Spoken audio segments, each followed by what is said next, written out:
আজ মুসলমানদের কয়েকটি জায়গায় বড় সমস্যা। একজন মানুষের, একজন মুসলমানের সবচেয়ে বড় ত্রুটি হয় যদি তার ঈমানের ভিতরে ত্রুটি থাকে। কোথায় ত্রুটি থাকলে সবচেয়ে বড় ত্রুটি হবে?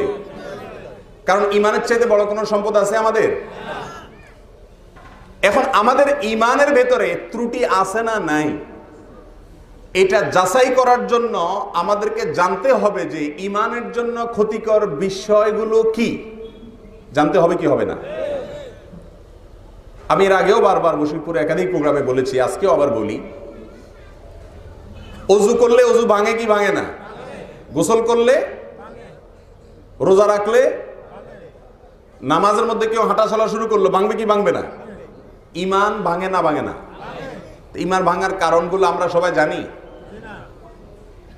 70-80 বছরের বৃদ্ধ মানুষকেও যদি জিজ্ঞাসা করেন ঈমান ভাঙার কারণ কটি বলতে পারবে না, কিন্তু অজু ভাঙা 2-4টা কারণ বলতে পারবে। অজু ভাঙা বড় কথা না ঈমান ভাঙা বড় কথা? ঈমানে যদি ভেঙে যায় অজু নামাজে কোনো কুলাবে আর কিছু? কিন্তু আমরা জানি না কিসে ঈমান আসে আর কিসে ঈমান যায়, কখন ঈমান থাকে আর কখন ঈমান ভাঙে, এগুলো সম্পর্কে আমাদের কোনো ধারণা। আমি আজ সে বিষয়ে কথা বলবো না, শুধুমাত্র এতটুকু বলে যাচ্ছি যে আমাদের অজু ভাঙছে না আছে এটা নিয়ে মাঝে মধ্যে আমরা চিন্তা করি কি করি না? বিশেষ করে শীতের দিন আসলে আসরের অজু দিয়ে আসা পর্যন্ত একটা না পড়ার চেষ্টা করি। আছে না না এই রোগটা আমাদের মধ্যে? এটা স্বাস্থ্যের জন্য যেমন ক্ষতিকর, ঈমানের জন্য তেমন ক্ষতিকর। রাসূল করিম সাল্লাল্লাহু আলাইহি সাল্লাম বলেছেন, আলা আদুল্লুকুম আলা মা ইয়ামহুল্লাহু বিহিল খাতায়া ওয়া ইয়ারফাউ বিহিদ দারাজাত? কিলা বালা ইয়া রাসূলুল্লাহ। তিনি বলেছেন, এমন কিছু আমল কি বলবো না তোমাদের, যে আমলগুলো করলে আল্লাহ তোমাদের মুসলিম হিসেবে, জান্নাতি হিসেবে গ্রেড উন্নীত করে দিবেন, প্রমোশন করে দিবেন, আর তোমাদের ভুল ত্রুটিগুলো মাফ করে দিবেন। সাহাবায়ে কেরাম বলেন, ইয়া রাসূলুল্লাহ অবশ্যই বলুন। তখন তিনি প্রথম যে আমলটি বলেছেন তা হলো ইসবাগুল ওযুই আলাল মাকারিহ, অর্থাৎ কষ্ট হয় তারপরেও কষ্ট উপেক্ষা করে যারা ওযু করে। শীতের দিনে, এখন তো শীত আস্তে আস্তে কমে যাচ্ছে মাশাআল্লাহ, ঠান্ডার দিনে আসরের ওযু দিয়ে আসা পর্যন্ত টেনে টুনে নেওয়ার চেষ্টা করি, বাথরুমের বেগ হইলেও চাপা চুপা ওযু রাখার চেষ্টা করি। আমরা করি কি করি না? এই জিনিসটা কি স্বাস্থ্যের জন্য খুব ভালো? ঈমানের জন্য ভালো নয়, বরং ওযু ছেড়ে ফ্রেশ মোডে আল্লাহর সামনে দাঁড়াইতে হয়। একজন পদস্থ কর্মকর্তা, একজন প্রশাসনিক, একজন পদস্থ ব্যক্তি, একজন জনপ্রতিনিধি, একজন সম্মানিত কোনো আলিম, তার সঙ্গে বিশেষ কোনো সাক্ষাতের সুযোগ হলে পেশাব পায়খানার বেগ নিয়ে যাই, আমরা সব ছেড়ে ছুড়ে ফ্রেশ হয়ে যাওয়ার চেষ্টা করি, ঠিকই না? তো আল্লাহর সামনে দাঁড়ানোর সময় যদি এরকম পেশাব পায়খানার বেগ নিয়ে দাঁড়ান, তাতে কি আল্লাহ খুশি হবে? হবে না। যাই হোক, ওইটা আমার আলোচনার বিষয় না। আমি বলতে চাচ্ছিলাম যে এই শীতের দিনে মাঝে মধ্যে আমাদের সন্দেহ হয় অজু করছি যে আছে না গেছে। সন্দেহ হয় কি হয় না? অজু কি ভাঙলো নাকি ভাঙলো না, এই খবরটা আপনি প্রায় নিজে নিজে ভেরিফাই করার চেষ্টা করেন।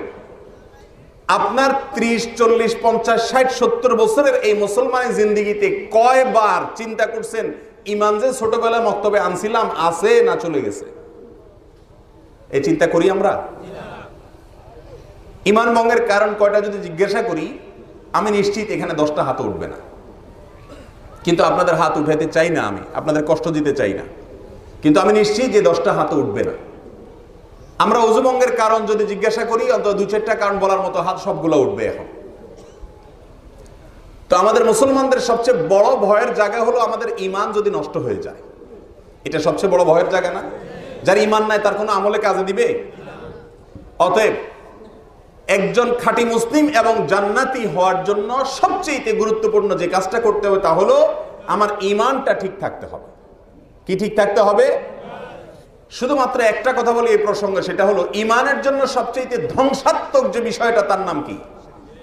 শিরিক। আল্লাহর সঙ্গে কাউকে কি করা? শরীক করা। আল্লাহর যে অবস্থান, সে অবস্থান যদি কোনো মানুষকে দেওয়া হয়, তিনি হতে পারেন কোনো পীর, হতে পারেন কোনো আলেম, হতে পারেন কোনো মুরব্বী, হতে পারেন কোনো আল্লাহওয়ালা, হতে পারেন কোনো নেককার, হতে পারেন যে কেউ, তাকে যদি আল্লাহর স্থানে আসীন করা হয়, তাহলে এটা হলো আল্লাহর সঙ্গে শিরিক করা। ঠিক না বেঠিক? আমাদের সমাজে এরকম অনেক সমস্যা আছে না নাই? সিজদা আল্লাহকেও বলে করে, কবরেও করে, আছে না নাই? দোয়া আল্লাহর কাছেও করে, মাজারে গিয়াও করে, আছে না নেই? দোয়া কার কাছে করার কথা?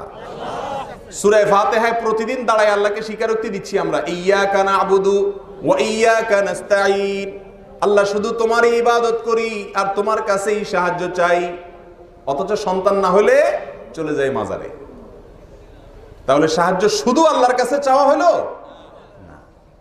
আবার কিছু শিরক আছে যেগুলোর কারণে ঈমান যায় না, ভয় পাওয়ার কোনো কারণ নাই, ছোট শিরক, কিন্তু একেবারে নির্ভয়ও থাকা যাবে না, ছোট শিরকও বেশি করতে করতে এক পর্যায়ে মানুষ বেঈমান হয়ে যায়। সেটা হলো কথার ভুল। যেমন আমরা আল্লাহ ছাড়া অন্য কারোর নামে শপথ বা কসম করি কি করি না? মা বাবার নামে কিরা কাড়ি না? বিভিন্ন জিনিসের নামে কিরা কাড়ি না? আমাদের নবী সাল্লাল্লাহু আলাইহি সাল্লাম বলেছেন, মান ইউরিদু আন ইয়াহলিফা ফালইয়াহলিফ বিল্লাহি আও লিয়াসমুত। কারোর যদি কসম খাইতে মনে চায় সে আল্লাহর নামে খাবে, আর না হলে চুপ থাকবে, অন্য কারোর নামে শপথ করার সুযোগ। আল্লাহর নামে শপথ করার মানে হলো আল্লাহকে আমি সাক্ষী বানাচ্ছি। আল্লাহর জায়গায় যদি মা, বাপ, দেশ, জমিন, ভূমি, অমুক তমুক এগুলাকে যদি আপনি শপথের বস্তু বানান, গাড়ির ড্রাইভাররা হুইল ছুঁয়া কসম খায়, খায় কি খায় না? আবার নিজের ছেলেটার মাথা ছুঁয়া কসম খায়, খায় কি খায় না? দোকানদার ক্যাশ ছুঁয়া কসম খায়, খায় কি খায় না? এই যে কাজগুলো আমরা করতেছি, যেটা আল্লাহর নাম নেওয়ার কথা সেখানে অন্য কোনো কিছু রাখছি, এগুলোও শিরক। তবে আলহামদুলিল্লাহ এগুলো বড় শিরক না, এর কারণে মানুষ ইসলাম থেকে খারিজ হবে না, আল্লাহ বাঁচাইছেন। এরপরে আসেন কথার শিরক। অসংখ্য কথার শিরক আমাদের সমাজে আছে, আমরা জানিও না। যেমন সকল ক্ষমতার একমাত্র মালিক কে? সবাই একমত। আল্লাহ ছাড়া অন্য কাউকে আল্লাহ তাআলার ক্ষমতার কিছু আল্লাহ তাআলা কন্ট্রাক্টরে দিয়ে দিয়েছেন, এমন কোন সিস্টেম আছে? কি বলেন, আছে? নাই। কিন্তু আমরা অনেকে মনে করি যে না, শুধু আল্লাহ হয় না, নাউজুবিল্লাহ। এই জন্য বলি আল্লাহও লাগে, ইল্লাহও লাগে। এই কথা বলে কি বলে না মানুষ? আল্লাহও লাগে, আসলে কি তাই? আল্লাহও লাগে, ইল্লাহও লাগে, এটার কথার অর্থ হলো এই, শুধু আল্লাহ হয় না, নাউজুবিল্লাহ। এর মানে হলো আল্লাহও লাগে সাথে ইল্লাহও লাগে, শুধু আল্লাহ হয় না, ইল্লাহও লাগে সাথে। এই না অর্থ দাঁড়ায়? এটা কোনো মুসলমানের কথা? তাহলে এই সমস্ত কথা দ্বারা আমাদের ইমানের ক্ষতি হচ্ছে কি হচ্ছে না? আবার অনেক সময় বলি, অমুক সাহেব তমুক সাহেবের কাছে কাজের জন্য গেছেন মনে করেন, যাইয়া তারে পাম্পট্টি দেওয়ার জন্য বলতেছেন যে আগে আল্লাহ পাশে আপনি। বলে কি বলে না? নেতা সাহেবরে খুশি করার জন্য বলতেছেন, নেতা সাহেব আগে আল্লাহ পাশে আপনি।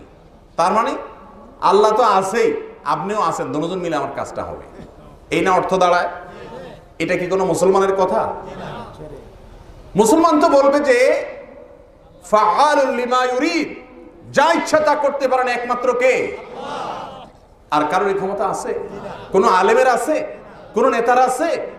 তাহলে আগে আল্লাহ পাশে তুমি, উপরে আল্লাহ নিচে তুমি, আল্লাহও লাগে ইল্লাহও লাগে, এগুলো কি মুসলমানের কথা?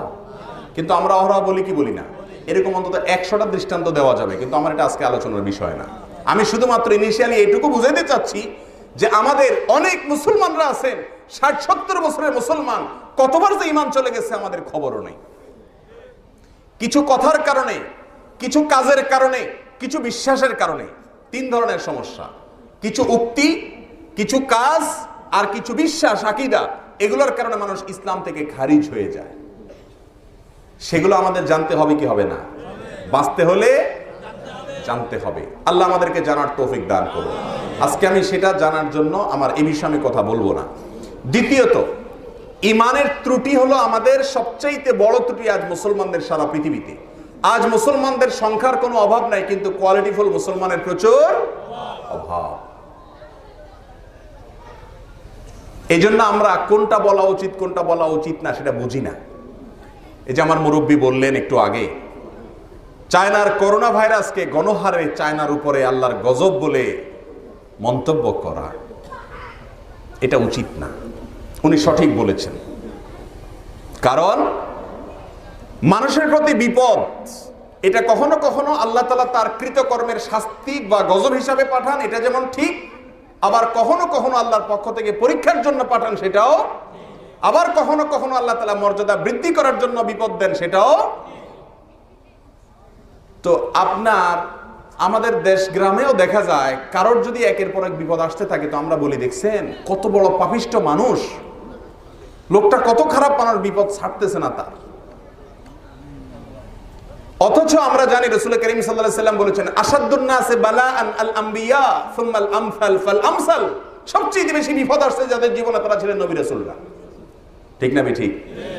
এরপরে আমাদের নবীজি বলেছেন, নবীদের সাথে যাদের যত মিল হবে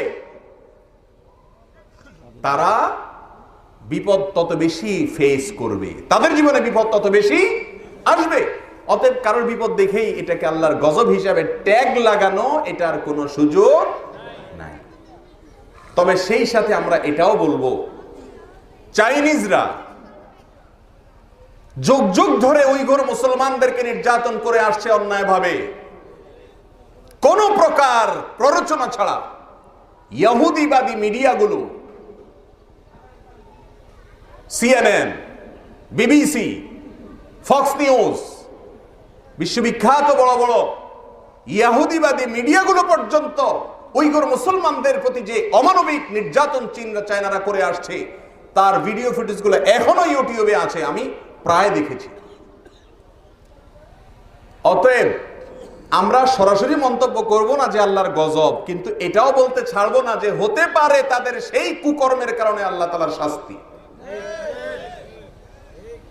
কারণ তারা যে কুকর্ম করে আসছে তার শাস্তি হওয়ার সম্ভাবনা আছে না নাই? অতএব আমরা সম্ভাবনার কথা বলবো, কিন্তু নিশ্চিত করতে পারবি না আমি, কারণ আমি নবী না। নবীরা শুধুমাত্র নিশ্চিত করতে পারেন কোনটা গজব আর কোনটা পরীক্ষা আর কোনটা রহমত, কোনটা মর্যাদা বৃদ্ধির জন্য। এটা ট্যাগ দেওয়ার, সিদ্ধান্ত দেওয়ার একমাত্র অধিকার নবীদের, কারণ তাদের কাছে ওহী আসে। ওনারা বলতে পারেন কোনটা গজব আর কোনটা গজব না। ঠিক না বেঠিক?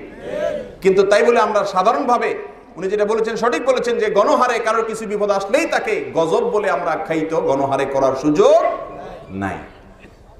কিন্তু এটাকে আল্লাহর পক্ষ থেকে গজব হতে পারে সেই সম্ভাবনাকে উড়িয়েও দেওয়া যাবে।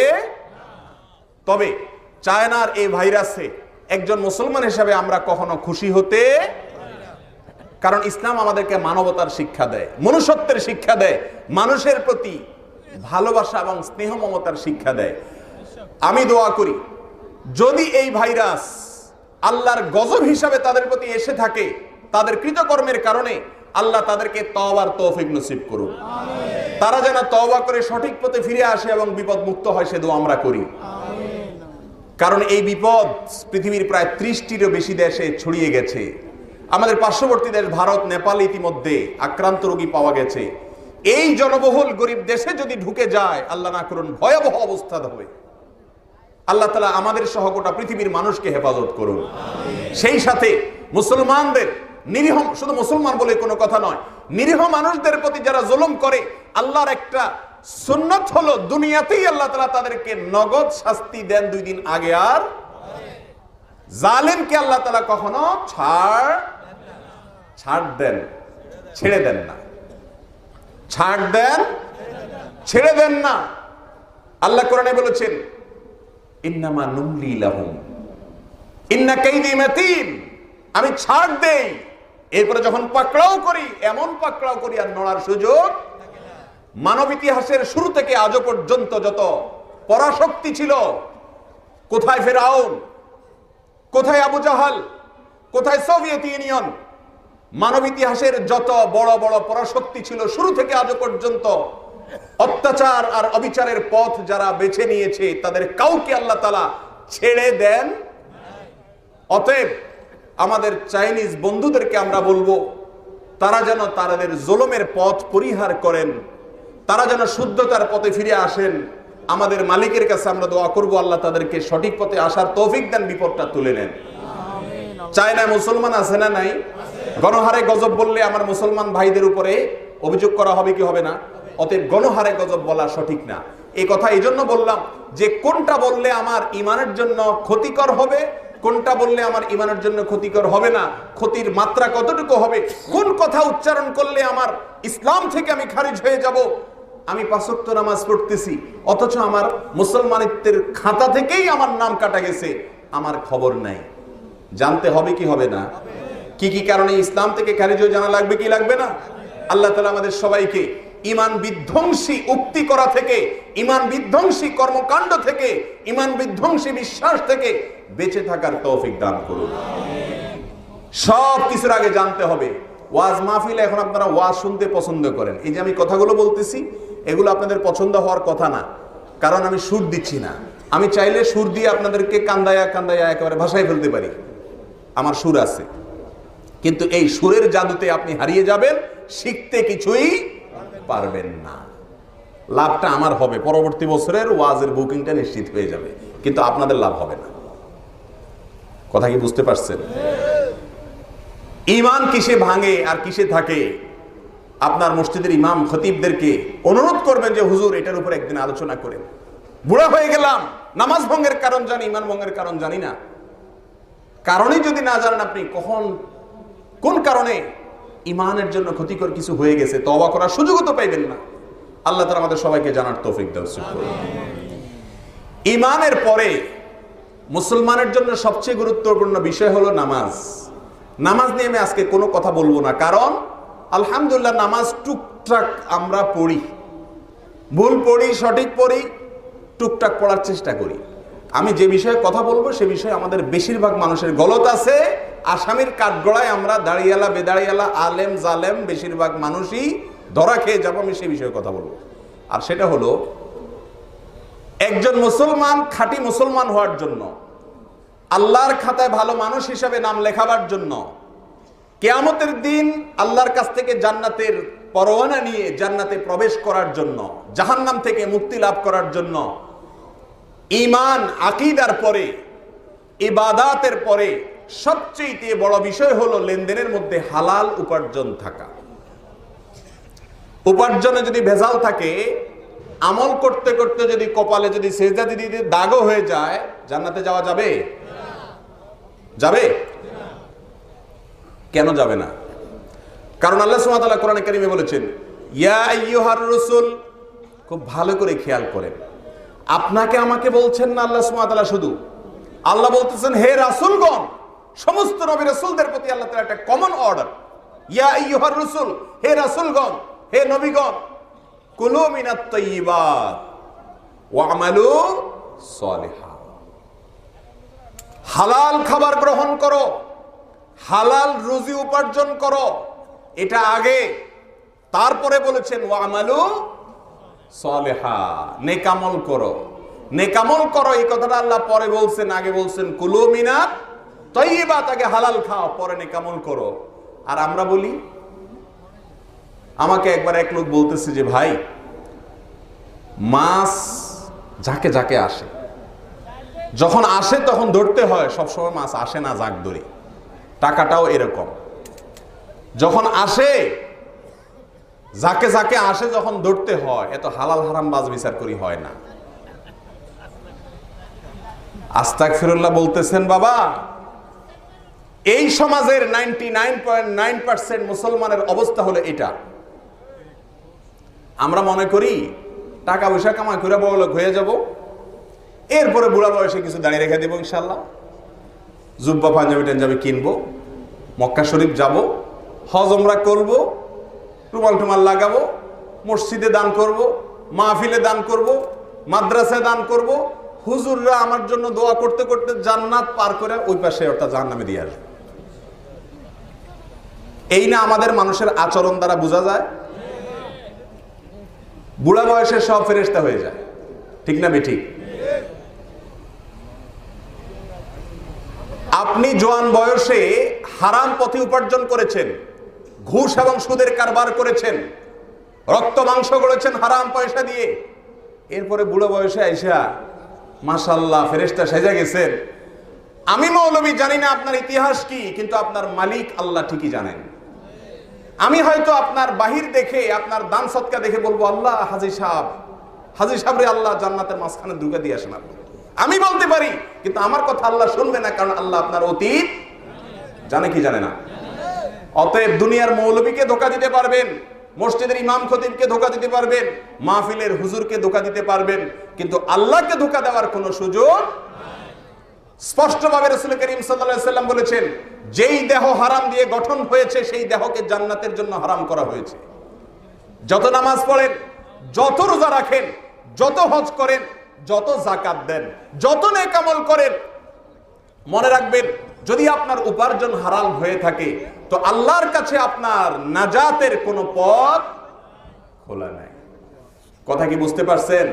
আল্লাহ তাআলা আমাদের সবাইকে হক হালালি চলার তৌফিক দান করুন। আমরা আজকে সারা দুনিয়ার মুসলমানরা দোয়া করি না? দোয়া কবুল হয়? হয় না। কোন এলাকাতে মুসলমানরা বিপদগ্রস্ত বা পৃথিবীর যে কোনো মানুষ বিপদগ্রস্ত, জাতীয় বা আন্তর্জাতিক পর্যায়ে যখন কোনো বিপর্যয় নেমে আসে, সারা দেশে মসজিদে মসজিদে আমরা দোয়া করি না? দোয়াগুলো কবুল হয় সাথে সাথে? বাহ্যিকভাবে দেখা যাচ্ছে কবুল হয় না। কেন হয় না জানেন? এই সমস্যা এখানে। আমাদের প্রিয় রাসূল করিম সাল্লাল্লাহু আলাইহি ওয়াসাল্লাম আমাদেরকে সাবধান করেছেন। তিনি বলেছেন, একটা লোক অনেক দূর দূরান্ত থেকে কষ্ট করে শত শত কিলোমিটার পথ পাড়ি দিয়ে মক্কায় আসে, মক্কায় এসে বাইতুল্লাহর চতুর্পাশে তওয়াফ করে দুই হাত তুলে আল্লাহর কাছে দোয়া করতে থাকে আর চিৎকার করে আল্লাহর কাছে বিভিন্ন জিনিস চায়। আল্লাহ নবী সাল্লাল্লাহু আলাইহি ওয়াসাল্লাম বলেছেন, আন্না ইউস্তাজাবু লাহ আও আন্না ইউস্তাজাবু লিযালিক। কিভাবে তার দোয়া কবুল হতে পারে? কারণ তার দেহ, তার সম্পদ এগুলোতে হারাম আছে। এই ব্যক্তি যদি বাইতুল্লাহে গিয়ে কাঁদতে কাঁদতে দুই হাত তুলে দোয়া করে আল্লাহর কাছে, তার দোয়া কবুল হওয়ার কোনো রাস্তা। প্রিয় ভাইরা আমার, মিষ্টি মিষ্টি ওয়াজ করলে আপনাদের ভালো লাগবে আমি জানি, কিন্তু আমি তিতা কথা বলছি যেগুলো আমাদের সংশোধনের জায়গা। এখনো নাকের ডগায় নিঃশ্বাস আছে। আল্লাহ তাআলা আমাদেরকে হারামকে পরিহার করে হালাল পথে চলার তৌফিক দান করুন। প্রিয় ভাইরা আমার, উপার্জন যদি ভেজাল থাকে, হারাম উপার্জন থাকে, কোনো নেক আমলে কুলাবে। যেই কোনো গুনাহ আপনি করেন, জিনা করেছেন, এমন কি আল্লাহ তাআলার আরো বড় কোনো নাফরমানি করেছেন, তওবা করলে মাফ হবে কি হবে না? আল্লাহ করবেন না মাফ? আল্লাহ কি বলেছেন কোরআনে? ইন্নাল্লাহা ইয়াগফিরুয যুনুবা জামিআ। আল্লাহ তাআলা সকল গুনাহ মাফ করবেন। আল্লাহর এই জমিনে এমন একটি অপরাধও নাই যেটা ক্ষমার অযোগ্য। এমনকি শিরিকও যদি মানুষ করে আর তওবা করে ফিরে আসে, মাফ হবে না? কোন মুশরিক শিরিক থেকে যদি ফিরে আসে, মাফ হবে না? হ্যাঁ, শিরিক নিয়ে যদি মারা যায়, তওবা না করে মারা যায়, তাহলে সেই ব্যাপারে আল্লাহর ঘোষণা আছে কোরআনে, ইন্নাল্লাহা লা ইয়াগফিরু আন ইউশরাকা বিহি ওয়া ইয়াগফিরু মা দুনা যালিকা লিমান ইয়াশা। আল্লাহর সঙ্গে শিরিক করে মারা গেলে তাকে আল্লাহ তাআলা মাফ করবেন না। এটা হলো শিরকের কথা। কিন্তু ভাইরা আমার, একটা বিশেষ অপরাধ আছে, একটা বিশেষ অন্যায় আছে, একটা বিশেষ হারাম আছে, যেই হারামটা আল্লাহ তাআলা ক্ষমা করবেন না। সেটা হলো মানুষের হক। সেটা কার হক? আপনি যদি মানুষের হক মারেন, আল্লাহ মাফ করবে না। এই জন্য খাঁটি মুসলমান যদি হইতে চান, ঈমান ঠিক করার পরে, ইবাদত, ফরজ ইবাদত গুলো করার পরে সবচেয়ে গুরুত্বপূর্ণ পয়েন্ট হলো কারোর হক যাতে আমার দ্বারায় মারা না হয়। আল্লাহ না করুন যদি ভুলে হয়ে যায়, কি করবেন? তওবা করবেন আল্লাহর কাছে। আল্লাহ বহুত গম চুরি, টিন চুরি, ত্রাণ চুরি, আল্লাহ মানুষের বড় পদে বসছি, কলমের খোসা মাইরা চুরি, আল্লাহ জমির আইল ঠেলা চুরি, যে যত রকমের করি, হুজুরদেরও যত রকমের অবৈধ পথ আছে, হুজুরদেরও বাদ রাখবো কেন? আমরা যতজন আছি সমাজে, যার যত প্রকার অন্যায়ভাবে উপার্জনের রাস্তা খোলা আছে, সবগুলা করলাম। এরপরে আমার বোধোদয় হলো আল্লাহর কাছে হাত তুললাম, মাফ চাইলাম, কেঁদা কেটা মাফ হয়ে যাবে না? কি করতে হবে? ওই মালিককে খোঁজ করে দিয়ে আসতে হবে। আমি একটা ঘটনা বিভিন্ন জায়গায় বলেছি এর আগেও। একজন অবসরপ্রাপ্ত ম্যাজিস্ট্রেট, একদম জীবন সায়ান্নে আছে এখন। আমাকে খুব বেশি ভালোবাসতেন, আমার মুসল্লি ছিলেন ঢাকায়। এই ভদ্রলোক, যেহেতু নাম বলছি আপনারা কেউ চিনবেন না, শুধু শেখার জন্য বলছি, তিনি আমাকে একদিন বড় নিঃশ্বাস ছাড়ে বলতেছেন যে ইমাম সাহেব, মনের দুঃখ কাউকে তো বলতে পারি না, আপনাকে একটু বলি। আমি বললাম কি দুঃখ বাবা? বলে যে ইমাম সাহেব, আমি প্রচুর পরিমাণ দান করি, লাখ লাখ একসাথে দিয়ে দেই, আমার ছেলে মেয়ে সবগুলো আমার উপরে খেপা। বলে যে আব্বু, তোমার কি মাথা খারাপ হয়ে গেছে? তোমার তো এত নাই যত তুমি দিতেছো, যেভাবে দিতেছো তাতে তো একদিন সব সম্পদ শেষ হয়ে যাবে আমাদের। তোমার যত সম্পদ আছে তাতে 5-10 হাজার দিলে চলে, তুমি তো লাখে লাখে দিচ্ছ, এইভাবে দিলে তো থাকবে না। কোন আলেমকে জিজ্ঞাসা করো এত দান কি করতে বলছে? আলেমকে জিজ্ঞাসা করে, আলেম বলে হ্যাঁ ঠিকই তো, আল্লাহ তো এত দান করতে বলে নেই। সহিহ মুসলিমের হাদিস, নবী সাল্লাল্লাহু আলাইহি ওয়াসাল্লাম বলেছেন, তুমি তোমার পরিবারের সদস্যদেরকে অন্যের কাছে হাত পাতার মতো রেখে যাওয়ার চাইতে তাদের জন্য কিছু রেখে যাও, এটা উত্তম। ওয়ালা তানসা নসিবাকা মিনাদ দুনিয়া, আল্লাহ কোরআনে বলছেন কিছু রেখে যাওয়া দোষের না। তো আপনি এরকম দেন কেন? আমি ধরলাম হাজী সাহেবকে। তো হাজী সাহেব আমাকে বলতেছে, বাবারে সাদে কি আর দেই? আমার যা দেখতেছেন এই যে গাড়ি বাড়ি, আপনারা সব মারহাবা দেন, বাহাবা দেন, বাবারে সব তো চোরাই টাকা রে বাবা। যে টাকা বেতন পাইছি ওই টাকা দিয়ে তো ছেলে মেয়ে পড়ানো যা কষ্ট হয়ে গেছে খাওয়া দাওয়া করার পর ভালো স্কুলে। কোত্থেকে বাড়ি গাড়ি আসছে? হক হালালি চলে এত টাকা কোত্থেকে আসে? এটার তো কোনো রাস্তা নাই বাবা। এই সবগুলা হারাম পয়সা। তখন বুঝ ছিল না, এখন চোখের সামনে কবর দেখতেছি। তখন সবাই দেখতাম চারপাশে আছে, এখন কেউ নেই। জীবন সঙ্গিনী স্ত্রী, সেও বলে বুলা বেশি ক্যাটক্যাট করিও না, মসজিদে যে বসে থাকো। ঠিক না বেঠিক? বুড়ি বুড়ির নাতনি নিয়ে, নাতিদেরকে নিয়ে ব্যস্ত, মেয়েরা তাদের সংসার, জামাই, ছেলে মেয়েদের নিয়ে ব্যস্ত, বাবা ছেলে, ছেলেও ছেলের বউ বাচ্চাদেরকে নিয়ে ব্যস্ত। বৃদ্ধ লোকটা এখন অনেকটা অসহায়। ঠিক না বেঠিক? যে লোকরে কাশি বান্ধা, রশি বান্ধে মসজিদে টানে আনা যাইতো না, সে এখন মসজিদ আর ছাড়ে না। ঠিক না বেঠিক? ঠেললেও মসজিদ থেকে আর বাইর হয় না। মুয়াজ্জিন বলে, চাচা বাইরে যাবেন না, দরজাটা তালা মারুন। কয় চাবির তালা থুইয়া যান, আমি মারব। কারণ তার সারা জীবন সঙ্গ দেওয়ার লোকের অভাব ছিল না, কিন্তু শেষ মুহূর্তে এখন সঙ্গ দেওয়ার লোক আর তিনি খুঁজে। তিনি আমাকে বললেন যে বাবারে, এই হারাম টাকাগুলো এখন দিয়ে দিয়ে মুক্ত হওয়ার চেষ্টা করতেছি, ছেলে মেয়েদেরকে তো এটা বলা যাচ্ছে না। একটা জিনিস, পিতারা মৃত্যুর আগে মেয়েদের বঞ্চিত করার জন্য এক ছেলেকে ফার্টিকুলার দিয়ে যাবে। আপনি আমার কথা শেষে কোনোটা বাদ গেলে বলবেন, আপনি মুরব্বী, ইনশাআল্লাহ বাদ যাবে না। তাহলে এই সমস্যাগুলো আমাদের আছে না নাই?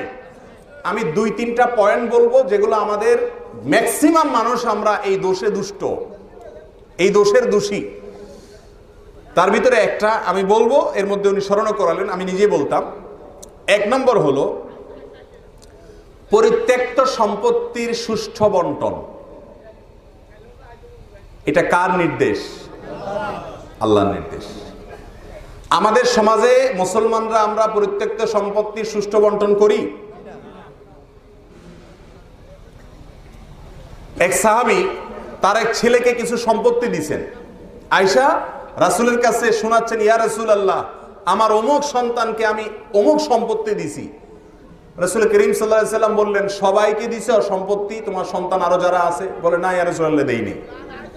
আল্লাহ রাসূল সাল্লাল্লাহু আলাইহি সাল্লাম তখন বললেন, যাও সবাইকে সমান হারে দিয়ে আসো। কারণ এই কোরআনে আপনার ওয়ারিসদের মধ্যে কে কতটুকু পাবে সেই হিস্সা বন্টন করা আছে না নাই? আপনি সেই বন্টন যদি ফলো না করেন তাহলে আল্লাহর এই কোরআনকে আপনি অমান্য করলেন, মানুষের হক মানলেন। নামাজ না পড়লে যত অপরাধ হবে, ওয়ারিসদেরকে হক থেকে যদি বঞ্চিত করেন তার চাইতে বহুগুণ বড় অপরাধ হবে, এই অর্থে যে এটা বান্দার হক এবং আল্লাহর হক দুইটা এখানে আছে। ঠিক না ভাই? ঠিক। প্রিয় ভাইরা আমার, অনেক ভালো ভালো মুসলিমরা আমরা আছি, নামাজে কালামে ভালো মানুষ, কথায় কাজেও ভালো মানুষ, চেহারা সুরতে আলহামদুলিল্লাহ দাঁড়িয়ে আছে, জুব্বা আছে, টুপি আছে, সবই আছে, ভালো মানুষ। মাগার পরিত্যক্ত সম্পত্তির সুষ্ঠু বন্টনের ক্ষেত্রে এই সমাজের 99% মানুষ খারাপ। আমরা সবাই। যেমন আমি যদি পয়েন্ট আকারে ধরাই দেই, এই মজলিসে যারা আছেন এমন কয়জন মানুষ আছেন যে হাত তুলে বলতে পারবেন আমার দাদার সম্পত্তিতে আমার ফুফুর যে হক ছিল পাই পাই করে সবটুকু তাদেরকে বুঝাই দিয়ে আসছি, ফুফুকে, ফুফুর সন্তানদেরকে? এরকম কয়জন আছেন এখানে? হাত তুলে লজ্জা দেওয়ার দরকার নাই। আমি বললাম তো 99% মানুষ, তারও বেশি মানুষ এই দোষে দোষী। মেয়েদের হক থেকে আমাদের সমাজে বঞ্চিত করা হয়। ফুফুদেরটা তো দূরে চলে গেল, আসেন একটু কাছে আসি। বাবার সম্পত্তিতে সন্তান হিসাবে, ছেলে হিসাবে আপনার যেরকম হক আছে, আপনার বোনের হক আছে না নাই? বোনদের হক বাবা বা মায়ের মৃত্যুর পরে পাই পাই করে কোরআন যেভাবে বলেছে সেই হারে তাদেরকে বুঝিয়ে দিয়েছেন, এরকম ভাই কয়জন আছেন? অনেক বেশি? কথা বলেন। নাই। আমরা একটা মাসআলা বাইর করছি। মাসআলাটা হলো এই পুরুষতান্ত্রিক সমাজে কিছু অনাচার আছে যেগুলো ধর্মের লেভেল দিয়ে করি আমরা। তার ভিতরে একটা হলো, আমাদের সমাজে একটা কথা প্রচলিত আছে, বাপ দাদার সম্পত্তি মেয়েরা নিলে এগুলা হয় না। শুনছেন আপনারা এগুলা? এই ফতোয়া শুনছেন আপনারা? মেয়েরা বাপ দাদার মিরাসি সম্পত্তি নিলে সেগুলা বলে হয় না, সয় না। নোয়াখালীর ভাষা। তার মানে কোন মেয়ে যদি বাপদাদার পরিত্যক্ত সম্পত্তির হিস্সা আনে তাহলে তার ধ্বংস হয়ে যায়। আরে বাপরে বাপ, কত বড় ফতোয়া দেখছেন! একই বাবার সন্তান, আমি ছেলে হইয়া আমি নিলে আমার হবে, কিন্তু বোন নিলে তার হবে না। একটা ধান্দা এখানে আছে না নাই? মেয়েদেরকে বঞ্চিত করার জন্য একটা ফতোয়া বাইর করে দিস আমরা নিজেরা, কোনো আলেমের ফতোয়া না এটা। ঠিক না বেঠিক? খুব ভালো করে শুনে রাখেন, মেয়েরাও আজকাল দিতে চাইলে নিতে চায় না। কারণ ওই যে একটা ফতোয়া জারি করে ধুয়ে দিছে, নিলে হয় না, সয় না, ক্ষতি হয়। এই ফতোয়া, এই মিথ্যা কথা, এই প্রপাগান্ডা, এই গুজব, আল্লাহ এবং তার রাসূলের নামে মিথ্যা কথা বলে বলে আমরা মেয়েদেরকে বঞ্চিত করছি, কেউ করছি না।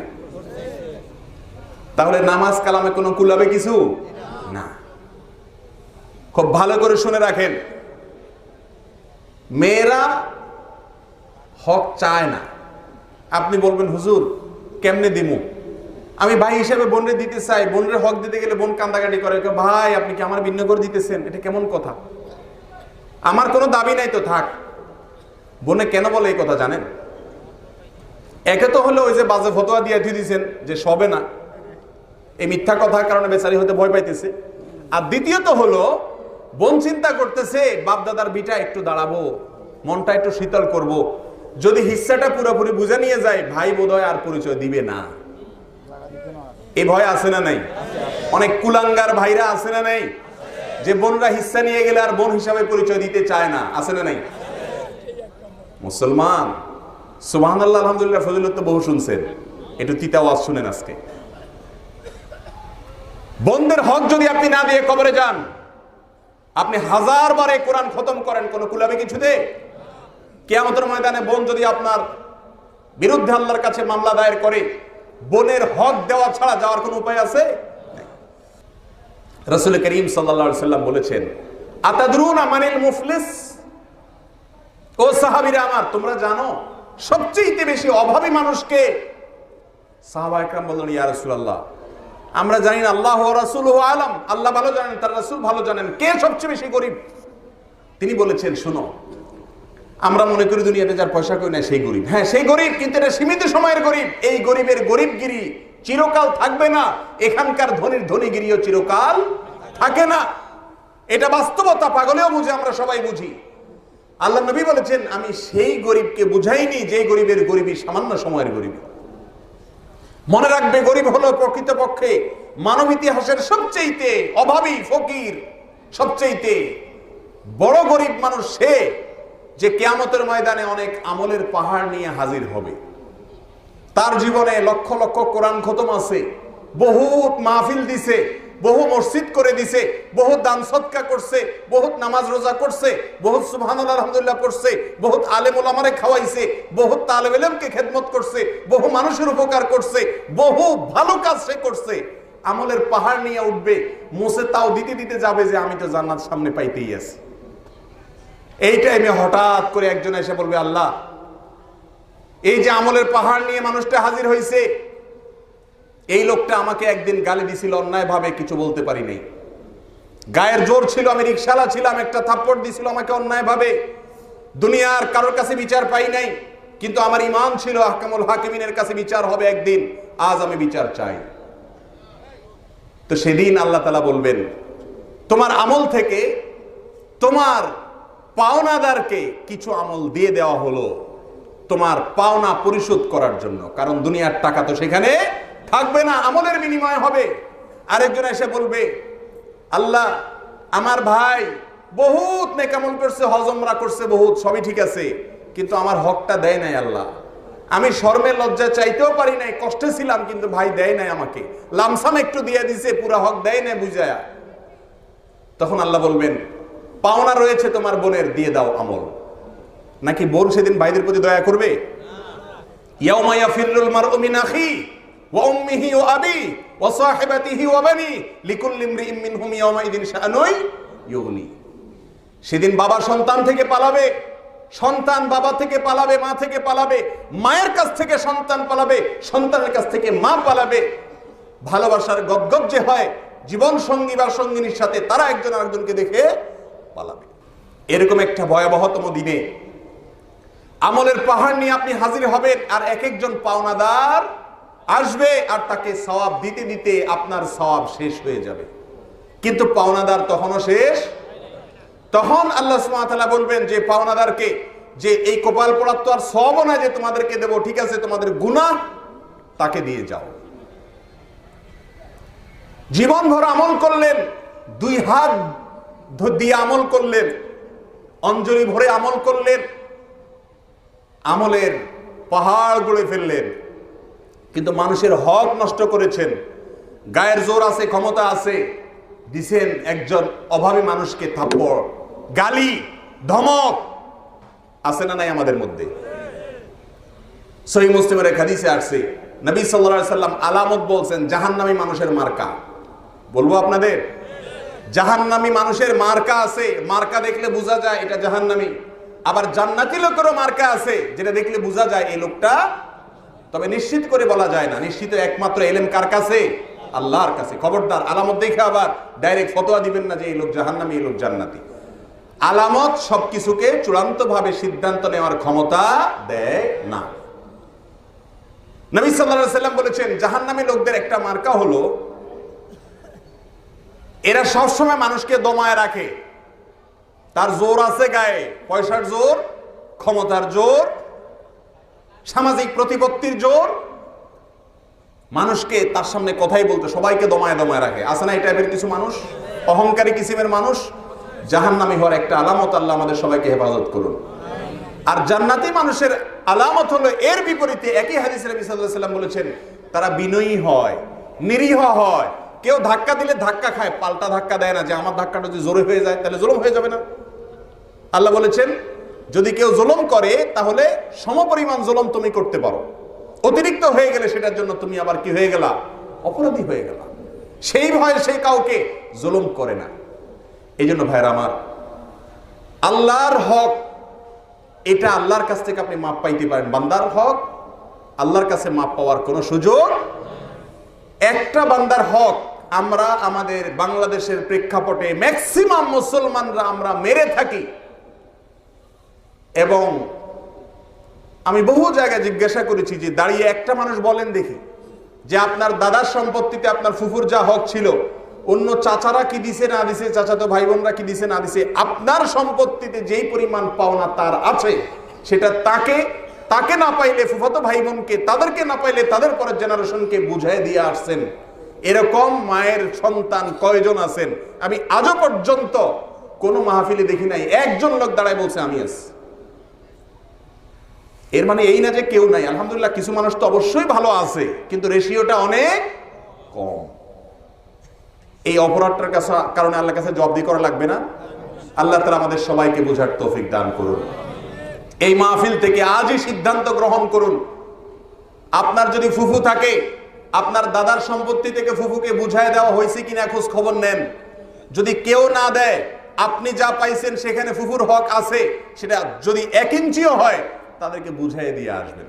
হ্যাঁ, তারা যদি নিজেরা খুশি হয়ে বলে যে আমাদের অনেক আছে আলহামদুলিল্লাহ, তুমি বরং বাবা কষ্টে আসো, আমি খুশি মনে তোমাকে এটা দিয়ে দিলাম, তাহলে আপনার জন্য সেটা অবশ্যই হালাল। কিন্তু যদি শর্মে পড়ে দেয়, আজকাল বোনরা যে মাফ করে এই মাফটা তো ম্যাক্সিমাম শর্মে পড়ে দেয়, ঠিক না ভাই? ঠিক। বোনরা ভাইয়ের কাছে যদি হক চায়, তাহলে এটাকে আমাদের সমাজ কি ভালোভাবে দেখে না খারাপ ভাবে দেখে?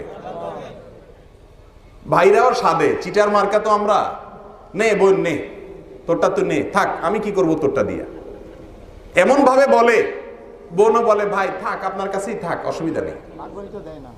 ভাগ তো করে দেয় না, মুখে বলে। এই বলাতে মুক্তি হবে? বোন যদি মুখ দিয়ে মাফও করে, মাফ হবে না, কারণ এটা শর্মে পড়ে লজ্জা পড়ে সে কি করছে? মাফ করছে। সহিহ মুসলিমের হাদিসে নবী সাল্লাল্লাহু আলাইহি ওয়াসাল্লাম বলেছেন, লা ইয়াহিল্লু লা মালু ইমরিইন মুসলিমিন ইল্লা বিতিবি নাফসি। কোন মুসলমানের সম্পত্তি তার মনের সন্তুষ্টি ছাড়া মাফ হবে না। আরেকটা পয়েন্ট হলো মহারানার কথা, যেটা মুরব্বী বলছিলেন। মহারানা স্ত্রীর পরিপূর্ণ পরিশোধ করেছেন এরকম বীর পুরুষ অত্র মাহফিলে কতজন আছেন সন্দেহ করিবার যথেষ্ট সুযোগ অবকাশ আছে। আলহামদুলিল্লাহ, আমি আমার স্ত্রীর মহারণা পরিপূর্ণ পরিশোধ করেছি। আপনারাও অনেকে আছেন, বাহাদুরের কিচ্ছু নাই, কিন্তু পরিমাণটা অনেক কম।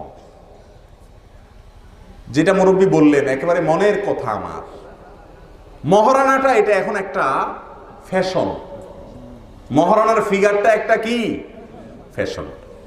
বিয়ের সময় আমাদের দেশে ছেলের মুখে একটা রুমাল দেওয়ার সিস্টেম আছে না নাই? এরকম একটা ভাঁজ করে এমনি করে রুমাল বসায় দেয়, খেয়াল করছেন আপনারা? এটার মানে কি বুঝেন? এটার মানে হলো তোর কোনো কথা নাই, কথা যা বলা আমরা মুরব্বীরা বলবো, তোমার কোনো কথা নাই, তোমার মুখে রুমাল। এভাবে বেচারা বসে থাকে।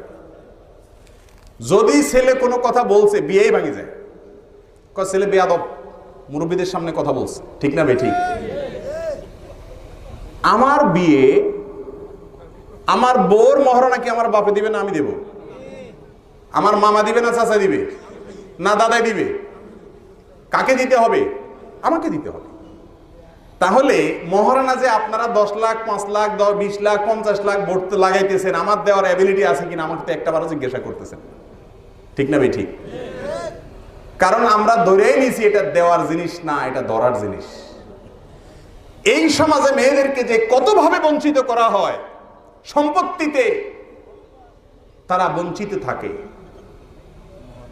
মহারণায় তারা বঞ্চিত থাকে। থাকে কি থাকে না?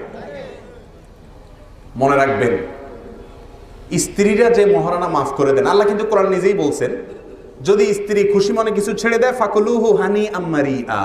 মহারণার আয়াতের শেষে আল্লাহ বলেছেন, স্ত্রী যদি কিছু ছাড় দেয় সেটা তুমি খাইতে পারো, যদি ছাড় দেয়। এখন আমাদের সিস্টেমটা কি? বাসর রাতে এমন একটা ফান্দে ফেলাইয়া স্ত্রীকে আমরা মাপ চাই, ওই জায়গায় বেচারি মাপ না করে যাবে কি বলেন?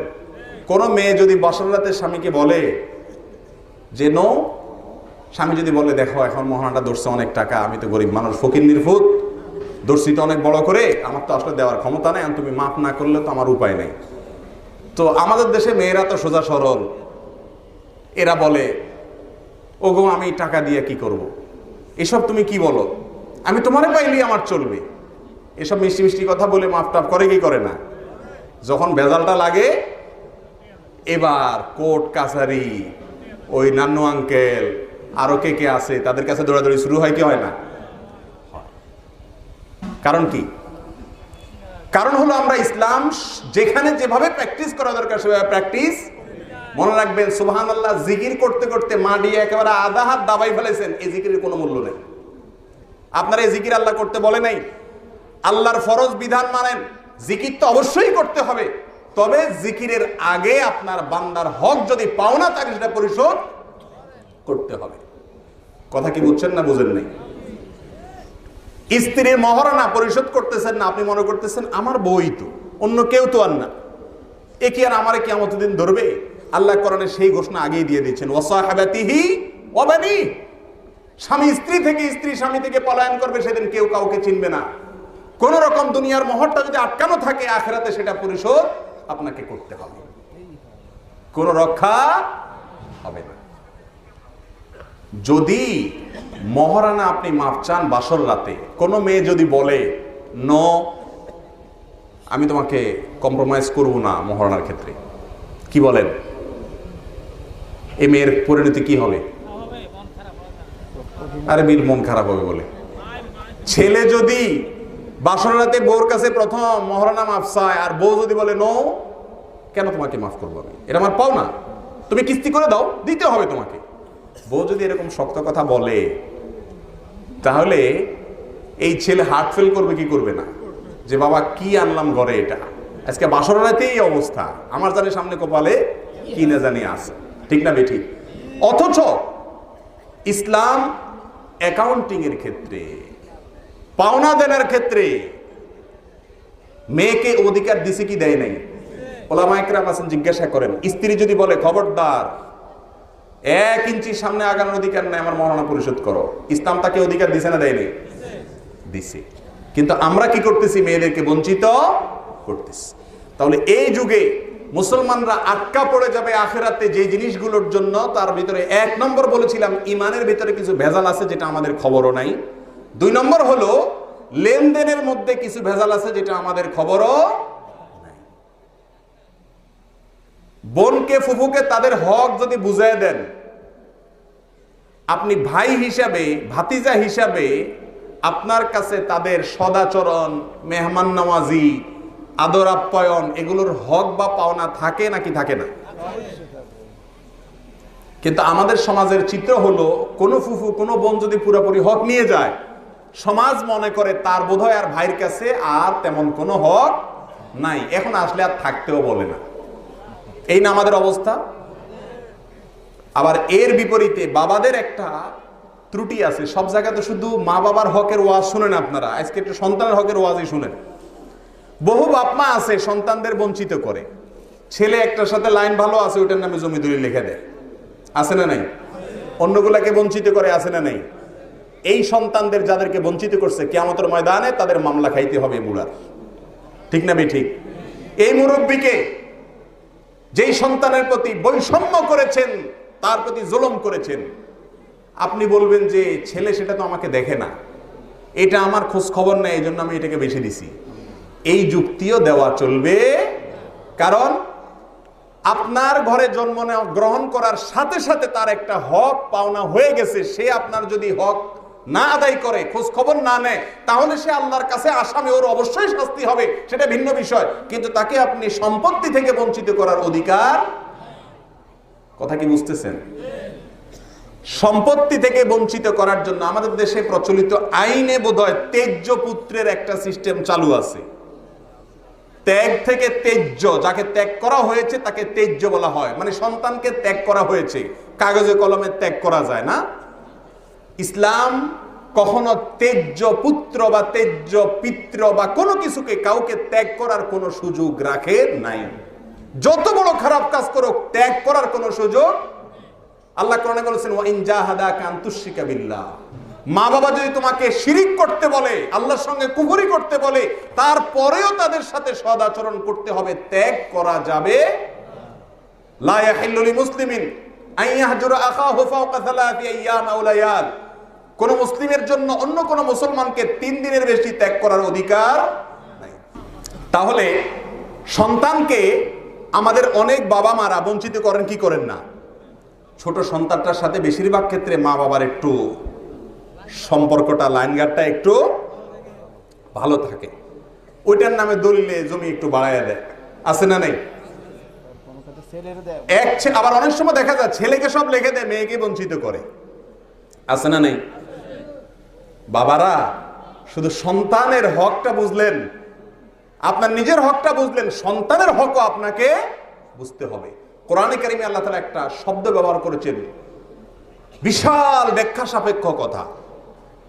আল্লাহ বলেছেন, লা তাদরুনা আইয়ুহুম আকরাবু লাকুম নাফা। এই মিরাজ সম্পর্কে বলতে কি আল্লাহ বলেছেন, তোমরা এক সন্তানকে বাড়ায় দাও, আরেকজনকে কমায় দাও। কোন যুক্তিতে? যে এইটারে বাড়ায় দিলে ছেলেকে বাড়ায় দেয়, মেয়েকে দেয় না। কেন? কারণ মেয়েকে দিলে এটা পরের ঘরে চলে যাবে, ছেলেকে দিলে সেটা আমারই থাকবে। এই না চিন্তা করে অনেক মুরব্বীরা। অনেক সময় দেখা যায় আল্লাহ তাআলা এই মুরব্বীদেরকে ছেলেগুলারে এমন কুলাঙ্গার বানায় দেয়, ওইগুলা বাপের খবরও নেয় না, ওই মেয়ের জামাই শেষ পর্যন্ত খবর নেয়। আছে না নাই? এই জন্য আল্লাহ কোরআনে বলেছেন, লা তাদরুনা আইয়ুহুম আকরাবু লাকুম নাফা। ও মুসলমানেরা, তুমি জানো না যে তোমার কে বেশি উপকারে আসবে। অতএব তুমি নিজে বিচার করে, জাজ করে কাউকে বঞ্চিত করবে আর কাউকে দিবে, এই অধিকার তোমাকে দেওয়া হয় নাই। অনেক সময় দেখা যায় ছেলে বিদেশ থেকে টাকা পাঠায়, তার টাকা দিয়া জমি সব কিনছেন। এবার ছেলে মেয়ে যেগুলা দেশে বসে বসে চা দোকানে আড্ডা মেরে মেরে সময় নষ্ট করছে, মুছে তাও দিছে বসে বসে, আপনি ভাগযোগ করে তাদেরকে হিস্সা সব বুঝাই দিলেন। হারাম। আমি যদি উপার্জন করে আপনি বাবা হিসাবে টাকা পাঠাই, আপনার কর্তব্য হলো আমার নামে জমি কিনা। আপনি নিজের নামে জমি কিনে সব সম্পত্তি সন্তানদেরকে সম্পদের ভাগ দিবেন, এই অধিকার আপনার নাই। তবে হ্যাঁ, বাবার টাকা দিয়ে যদি আমি বিদেশ যাই, তাহলে অবশ্যই বাবার সেই পরিমাণ টাকা আমার কাছ থেকে পাওনাদার থাকেন। ওই পরিমাণ জমি বাবার নিজের নামে কিনতে পারে, সেখানে সবার হক আছে। কিন্তু দেখা যায় ওই 20,000 টাকা দেওয়ার পরে আরো কত হাজার 20,000 টাকা যে দিয়ে ফেলছে, তারপরেও মুরব্বী জমি কেনার সময় সব সন্তানদেরকে দেয়। এটাও ওই সন্তান যে মাথার গাম পায়ে ফেলতেছে, তার প্রতি জুলুম না? জুলুম না? এই মাসআলাগুলো আমরা সচরাচর আলোচনা করি না। আমরা মিষ্টি মিষ্টি ওয়াজ করি, সুবহানাল্লাহ বলতে বলতে লাভ দিয়ে উঠি। এখন আপনারা সব ঠান্ডা হয়ে গেছেন, কারণ সব বিরুদ্ধে যাইতেছে। আপনাদের কষ্ট লাগতেছে না? যে মৌলবী থেকে আনছে খুঁজা, সব তো আমাদের বিরুদ্ধে বলতেছে। আমাদের সংশোধন হওয়ার দরকার আছে না নাই? আমাদের একটা সমস্যার জায়গা হলো, মুসলমান দুই প্রকার। মুসলমান কয় প্রকার? একটা হলো বাই চান্স মুসলমান, আর একটা হলো বাই চয়েস মুসলমান। আমরা কি বাই চান্স মুসলমান না বাই চয়েস মুসলমান? আপনারা বুঝে বলতেছেন না বুঝে বলতেছেন? বাই চান্স মুসলমান কারা? বাই বার্থ, বাই বর্ন যারা মুসলমান, মানে মুসলমান মা বাপের ঘরে জন্ম নিয়েছে তাই মুসলমান হয়ে গেছে, এটাকে বলে বাই চান্স মুসলমান। চান্সে মুসলমান হয়ে গেছে। আমরা সবাই এই কিসিমের মুসলমান না? আর বাই চয়েস মুসলমান কে? যে ইসলামকে বুঝছে, শুনছে, ইসলামের শ্রেষ্ঠত্ব মাহাত্ম্য জেনে তারপরে কালিমা পড়ে মুসলমান হয়েছে, এ হলো মুসলমান বাই চয়েস।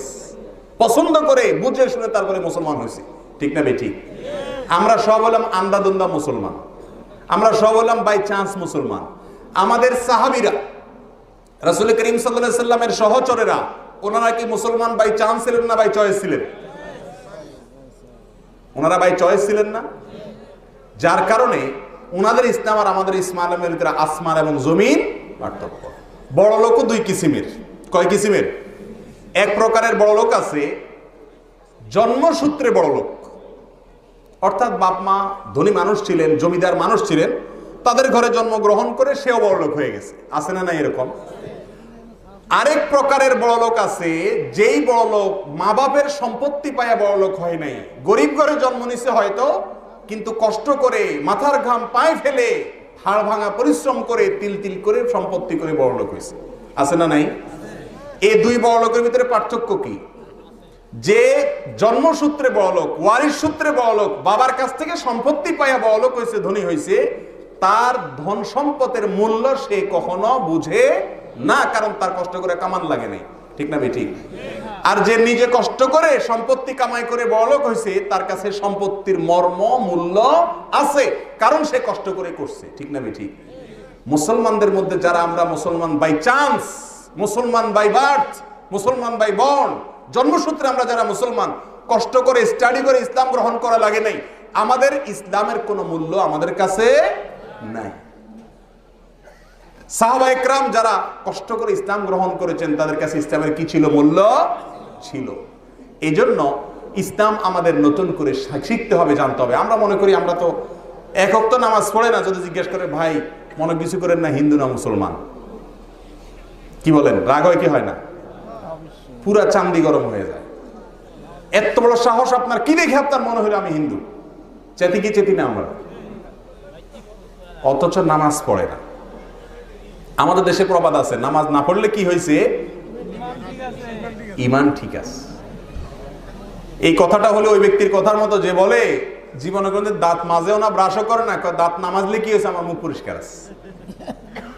এই লোকের দাবি আর বেনামাজির ইমানের দাবির ভিতরে তেমন কোনো পার্থক্য। রাসূল করিম সাল্লাল্লাহু আলাইহি ওয়াসাল্লাম বলেছেন, বাইনার রজুলি ওয়া শিরকি ওয়াল কুফরি তারকুস সালাহ। একজন মানুষের সাথে শিরক এবং কুফরির পার্থক্যই হলো কি, নামাজ ছাড়া। অতএব এই ত্রুটিগুলো আমাদের মধ্যে আছে না নাই? আল্লাহ তাআলা আমাদের সবাইকে সংশোধন করার তৌফিক দান করুন। তো যেটা বলতেছিলাম, বান্দার হকের জন্য আমরা ধরা খাবো। বিশেষ করে দুটি পয়েন্ট আমরা বললাম, আরেকটা পয়েন্ট বলে আমি শেষ করব, সেটা হলো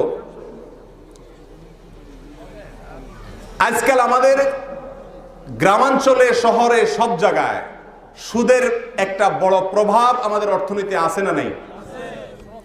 অনেক ব্যবসায়ী আছেন, অনেক সাধারণ মানুষ আছেন, সুদের উপরে লোন নেন, কিনেন না।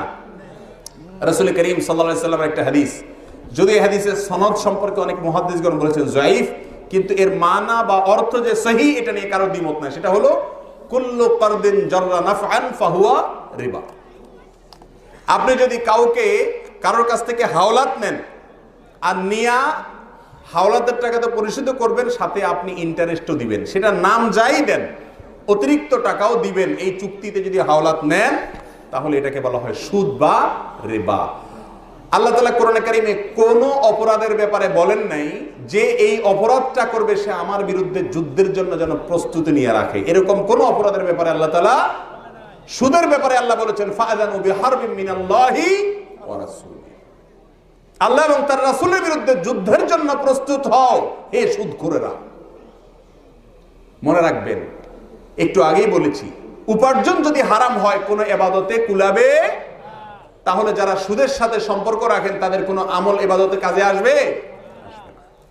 মনে রাখবেন, আপনার উপার্জন যদি টনটন করে বাজে, কখনো সুদের সাথে কারবার না করেন, বোন ফুফুদের হক আদায় করে দেন, কারোর হক নষ্ট না করেন, একজন গরিব শ্রমিকের 10টা টাকাও না মারেন, ইনশাআল্লাহ বিইذنিল্লাহ আপনার যদি শুধুমাত্র মৌলিক ইবাদতগুলো ঠিক থাকে, আকীদাটা সহিহ থাকে, বিশুদ্ধ থাকে, আল্লাহর কসম করে বলতে পারি জান্নাতে যাওয়ার ক্ষেত্রে আপনি 60 থেকে 70% আপনি আগে গেলেন।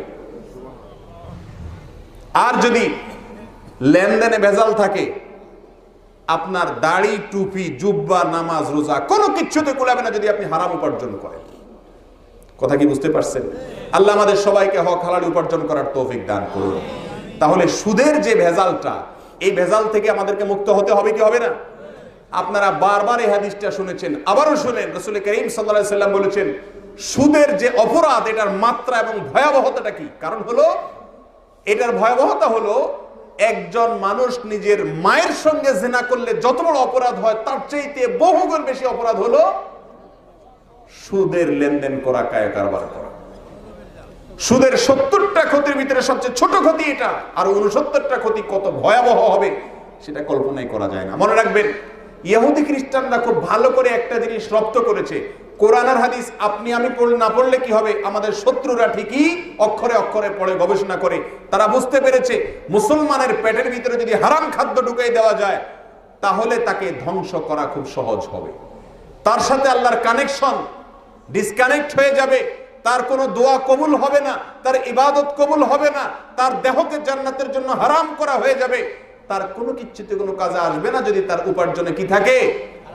এই জন্য সুদের এই কারবারকে এমন ভাবে জাল বিছানো হয়েছে যে এই কারবার থেকে আমরা কেউই বাঁচতে পারতেছি না।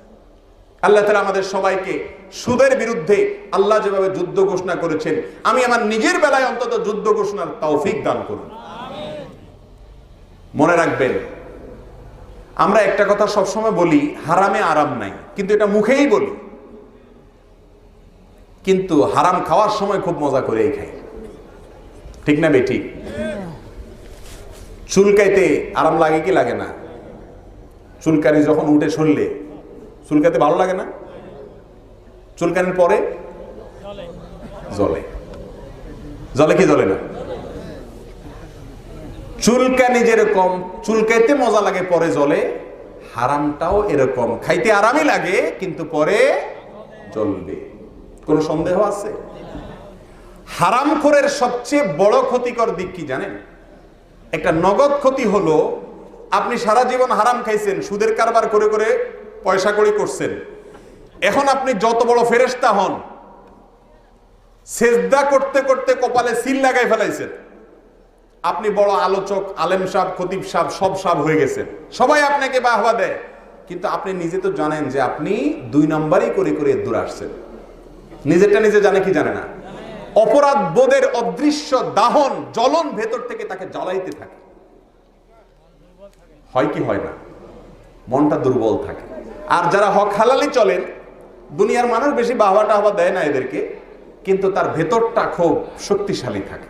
সে জানে আলহামদুলিল্লাহ আমি কারো 2 টাকা কোনোদিন মেরে খাই নাই, কোনো মালিকের হক নষ্ট করি নাই, অন্যায় ভাবে কখনো কোনো উপার্জন করি নাই। মুসলমান যখন হারাম জানবে সেটাকে ছুঁড়ে ফেলে দিবে। হারাম কখনো মুসলমানকে আকৃষ্ট করতে পারে না। আইল ঠেলাঠেলি আমাদের দেশ গ্রামে আছে না নাই? এখন মানুষের টাকা পয়সা হয়ে গেছে, তো আইল ঠেলাঠেলি হয়তো করে না, এখন অন্যভাবে করে। ঠিক না ভাই? ঠিক। যত প্রকার হারাম আছে আল্লাহ তাআলা আমাদের সবাইকে সব প্রকার হারাম থেকে বেঁচে থাকার তৌফিক দান করুন। ওয়াজের বিরুদ্ধে এবার একটু কথা মাঝখান দিয়ে বলি, আমি না বললে আমার এটা পেটের ভাত হজম হবে না। সেটা হলো, এই যে রাত জায়গা মাহফিল করতেছি, এটা আরেক অনাচার। এই কাজটা ভুল কাজ। আমি ওই জমাত বড় বাড়ির মাহফিলেরও বলে আসছিলাম, আমি সাধারণত করি না, নিজের গ্রাম দেখে করতেছি। আমি কোথাও এত রাত্রে ওয়াজ করি না। প্রধান বলেন না তাই বলেন, আমি বলি আমাকে 10টার আগে শেষ করবেন। আমি কখনো মানুষকে কষ্ট দিয়ে ওয়াজ করাকে জায়েজ মনে করি না। আমরা এতক্ষণ বান্দার হক বলতেছি না? বান্দার হক। যে মানুষগুলো অমুসলিম, অন্য ধর্মের মানুষ, আমার ওয়াজ সে শুনবে না, এই মাইকের আওয়াজে তার যদি ঘুমের ক্ষতি হয়, তার হকটা আমি নষ্ট করলাম কি করলাম না? এসএসসি পরীক্ষার্থীদের যদি পরীক্ষার ডিস্টার্ব হয়, পড়ালেখার ডিস্টার্ব হয় মাইকের আওয়াজে, তাদের ক্ষতি করলাম কি করলাম না? ছোট ছোট স্কুলগামী, মাদ্রাসাগামী বাচ্চারা যারা সকালে স্কুলে যাবে, তাদের ঘুমের ক্ষতি করলাম। সকালে তাদের ক্লাসে ঝিমানি আসবে, ঘুম থেকে উঠতে কষ্ট হবে, তাদের ক্ষতি করলাম কি করলাম না? কথা বলেন না? অনেক অসুস্থ মানুষ আছে, হার্টের রোগী আছে, জোরে শব্দ শুনতে পারে না, এই মাইকের আওয়াজে তার কষ্ট হচ্ছে, তার ক্ষতি করলাম কি করলাম না? কিন্তু ওয়াজের নামে এই অনাচার সারা দেশে, সারা শীতকাল ব্যাপী আমরা করে থাকি। আমরা করলে কি এটাকে জায়েজ হয়ে যাবে? কোন মানুষকে কষ্ট দেওয়া জায়েজ না? না জায়েজ? মুসলমানকে কষ্ট দেওয়া জায়েজ আছে? এই মাইক দিয়ে ওয়াজ করতেছি, আল মুসলিমু মান সালিমাল মুসলিমুনা মিন লিসানিহি ওয়া ইয়াদিহি। আমার রাসূল বলেছেন, মুসলমান তো সে যার হাত আর মুখ দ্বারা অন্য মুসলমানরা নিরাপদে থাকে। এই হাদিসটা যখন বলতেছি আমি, তখন মুসলমানদের 12টা বাজতেছে। সুবহানাল্লাহ বলতেছে। সুর শুনলেই সুবহানাল্লাহ বলা, এটা একটা ট্র্যাডিশন হয়ে গেছে। বক্তার মাইক থেকে যাই আসুক, ঠিক বলে চিল্লাবি উঠানো, এটা একটা কি হয়ে গেছে? ট্র্যাডিশন হয়ে গেছে। প্রিয় ভাইরা আমার, আমি এই কথা বলার উদ্দেশ্য হলো, যারা আয়োজন করছেন, এটা একটা ঐতিহ্যবাহী আয়োজন বশিকপুরের গ্রামে। আলহামদুলিল্লাহ 71 বছর পর্যন্ত একটা মাহফিল কন্টিনিউ হতে পারা, এটা বিশাল বড় একটা ব্যাপার। আলহামদুলিল্লাহ আমরা অ্যাপ্রিসিয়েট করি, ধন্যবাদ জানাই কর্তৃপক্ষকে। সেই সাথে আমরা ছোট্ট করে একটা বিনয়ের দরখাস্ত জানাই যাচ্ছে আজকের এই মাহফিলে, পরবর্তী বছরগুলোতে আপনারা আল্লাহর ওয়াস্তে এই মাঝরাত পর্যন্ত মাহফিল না করে একটু একটু করে কমায় আনার চেষ্টা করেন। আমি বলতেছি না হঠাৎ করে আপনি এশার সময় মাহফিল বন্ধ করে দেন, কিন্তু আস্তে আস্তে আধা ঘন্টা করে করে এক এক বছর সুন্নতের দিকে আসেন। কেন আসবেন? কারণ একটা হাদিস, এখানে অনেক ওলামা একরাম আছেন, মৌলানা মুর্শিদ সাহেব আছেন, তিনি এখানে আসেন না, ওখানে বসে আছেন। আপনার দরকার ছিল ওলামা একরামদেরকে উপরে উঠে নিয়ে আসা। আর ওলামা একরাম আছেন, ওনারা জানেন। বুখারীতে আসছে, আম্মা জান আয়েশা রাদিয়াল্লাহু আনহা বলেছেন, কানান নবী সাল্লাল্লাহু আলাইহি ওয়াসাল্লাম ইয়াকরাহুন নাওমা ক্বাবলাল ইশা ওয়াল হাদিস বাদা। আল্লাহ নবী সাল্লাল্লাহু আলাইহি ওয়াসাল্লাম এশার আগে ঘুমানো অপছন্দ করতেন, আর এশার পরে কথা বলা অপছন্দ করতেন। এশার পরে কি বলা অপছন্দ করতেন? কথা বলা অপছন্দ করতেন। আর আমাদের মাশাআল্লাহ সারা দিনের কথার আড্ডা শুরুই হয় কখন?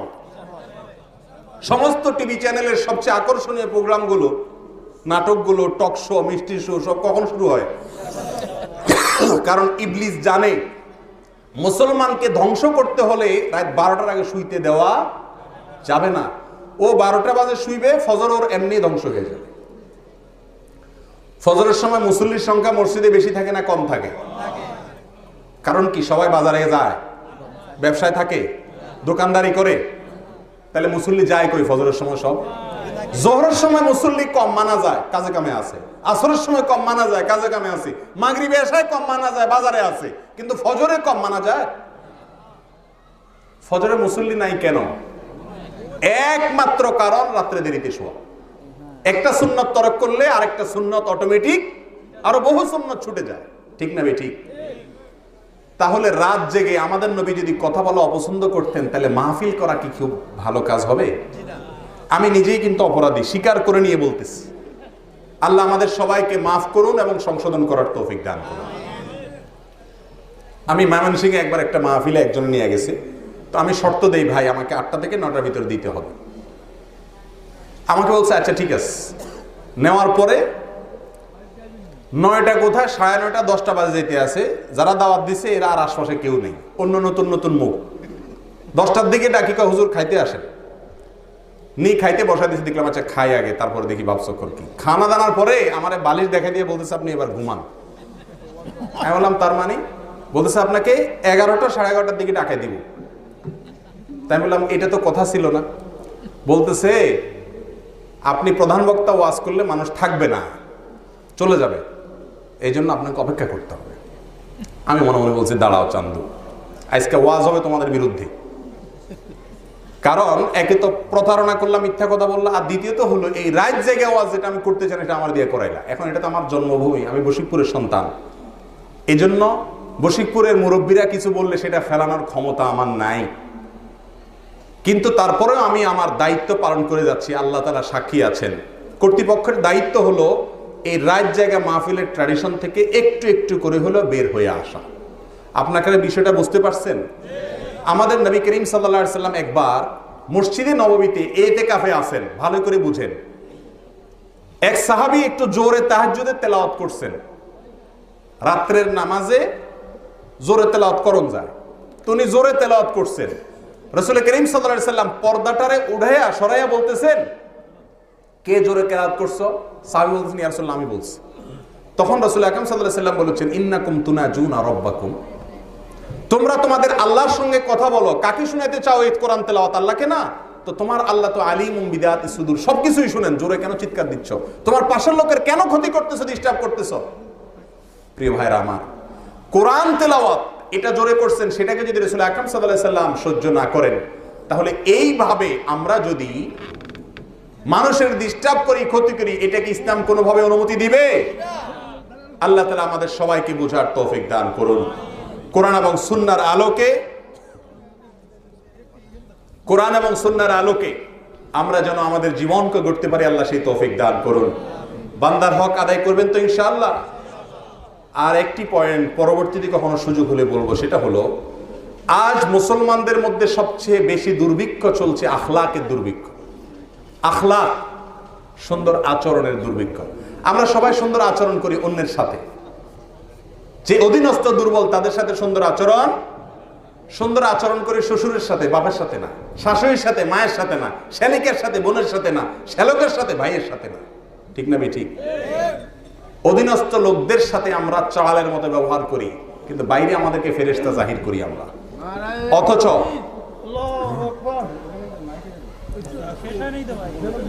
আচ্ছা আপনারা তাকবীর দেন, আমি শেষ করি। আল্লাহ তাআলা আমাদের সবাইকে করোনা দেশে আমল করার তৌফিক দান করুন। আমাদের প্রধান মেহমান মুহতারাম চলে আসছেন, আল্লাহ তাআলা সবাই আমরা দোয়া করি আল্লাহ তাআলা তার সিহত আফিয়ত দান করুন এবং তার মুখ থেকে আল্লাহ সুবহানাহু ওয়া তাআলা আমাদের জন্য উপকার হয় সেরকম কথাগুলো বলার তৌফিক দান করুন। জাযাকুমুল্লাহ খাইর ওয়া আখিরু দাওয়ানা আলহামদুলিল্লাহি রাব্বিল আলামিন।